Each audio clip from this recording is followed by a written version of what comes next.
What a mystery God is. A dark, obscure, veiled mystery.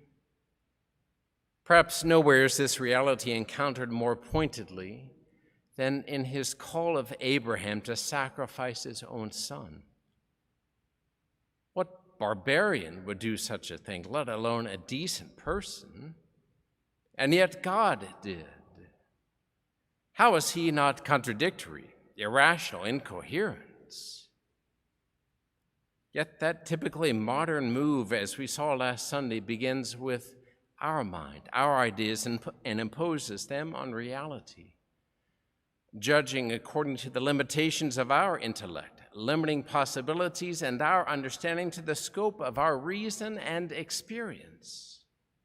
I am the standard for everything, we think, or sometimes even almost say. Should not this error be apparent to us who often say to ourselves, "What were you thinking? Why did I do that? What's the reason for my actions?" If we are a mystery to ourselves and our reasons are obscure or irrational, then why are we surprised when God appears that way? St. Augustine used this example, the example of Virgil, the great Latin poet. He said, if you desire to understand Virgil, to know him, you must give yourself to Virgil. You must entrust yourself to him, not approaching him as a critic. No, you will never understand that way, but as a student, with humility, entrusting yourself to him. There is how you will come to know him and his writings. It's true.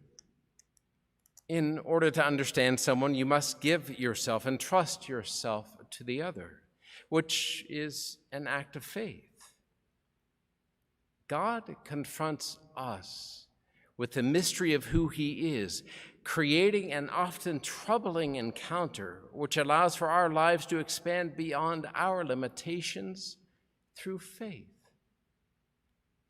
Perhaps this is precisely the point of the obscure call of Abraham. With faith in God, the gift of your child is not confined to your life on earth. This is logically consistent with the account and with who God actually is. Faith, trust in God expands human horizons. But God apparently does not expect us to entrust ourselves to him without entrusting himself to us in his own Son. The veil of the temple was torn in two from top to bottom at the moment Jesus gave us his last breath. The mystery of God has been fully revealed in him, who is the underlying logic, reason, revelatory light of the world. It's precisely Christ the light, which is preeminent at Easter and symbolized in our candles, especially the great Paschal candle. The candles we've used at the altar and the tabernacle since Christmas, which now flank that statue of Jesus sleeping in the tomb, a statue I found in the attic, by the way.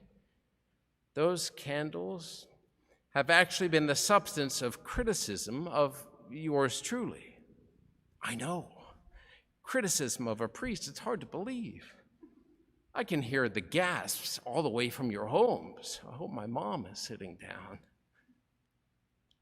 Can't we have candles like they have at Opie that always look clean and new? We could, but, sorry, Opie, that would diminish their meaning and symbolism and significance.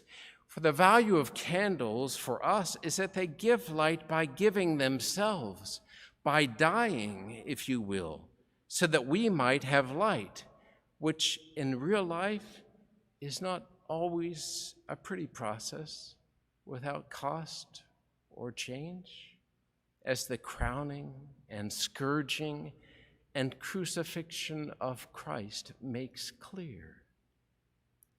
Preeminent at Easter is light, the new light of the risen Christ, a light which presumes death.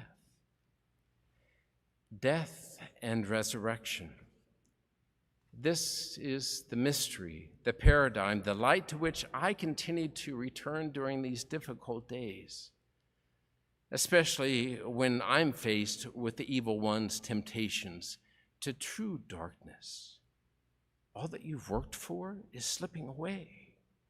The participation, the energy, the movement, the school, look at the loss, the erosion of good habits, the ties that bind. But Satan, too, makes the misstep of imposing his limitations on the one death itself could not define, constrain, or kill. There will be death during this time, physical death, yes, and death to false senses of security and certain lifestyles and livelihoods. But death is no longer the final word for those who encounter the mystery of God made man and believe.